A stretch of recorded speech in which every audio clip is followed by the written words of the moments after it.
Welcome. I'm going to read a story by Richard Bach a story about Jonathan Livingston Seagull. This book was published in 1970 about a seagull.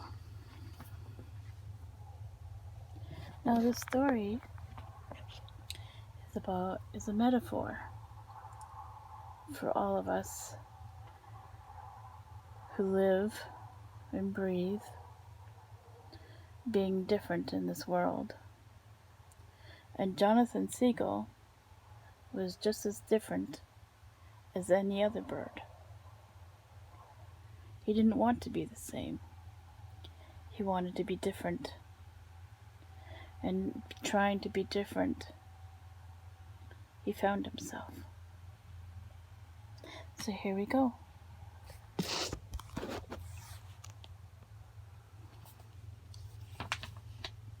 To the real Jonathan Seagull who lives within all of us. Part 1. It was morning, and the new sun sparkled gold across the ripples of the gentle sea. A mile from shore, a fishing boat chummed the water, and the world for breakfast flock flashed through the air till a crowd of 1,000 seagulls came to Dodge to fight for bits of food. It was another busy day beginning, but way off alone, out by himself, beyond the boat and the shore, Jonathan Livingston Seagull was practicing. 100 feet in the sky, he lowered his webbed feet, lifting his beak, strained to hold the painful, hard, twisting curve through his wings. The curve meant that he would fly slowly, and now he slowed until the wind and the whisper of his face, until the ocean stood still beneath him. He narrowed his eyes in fierce concentration, held his breath, forced one single more inch off the curve. Then his feathers ruffled, he stalled and fell.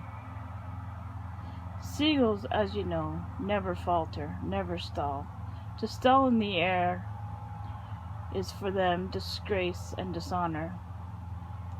But for Jonathan Seagull, unshamed, unstretching his wings against all the trembling hard curve, slowing, stalling, one more, was no ordinary bird.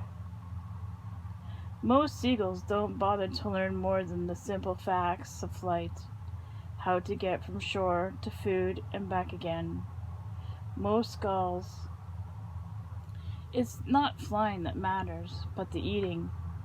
For this gull, though, it was not the eating that mattered, but flight. More than anything else, Jonathan Livingston the Seagull loved to fly. This kind of thinking, he found, is not the way to make oneself popular with other birds. Even his parents were dismayed by Jonathan. Spent the whole days alone, making hundreds of low-level glides, experimenting. He did not know why, for instance, but when he flew at altitudes less than half his wingspan above the water, he could stay in the air longer, with less effort. His glides ended not with the unusual feet splash into the sea, but with a long, flat wake as he touched the surface, with his feet tightly streamlined against his body. Then he began to glide. He began to slide into his feet, landings on the beach, and practicing the length of his glide and in the sand. His parents were much dismayed indeed.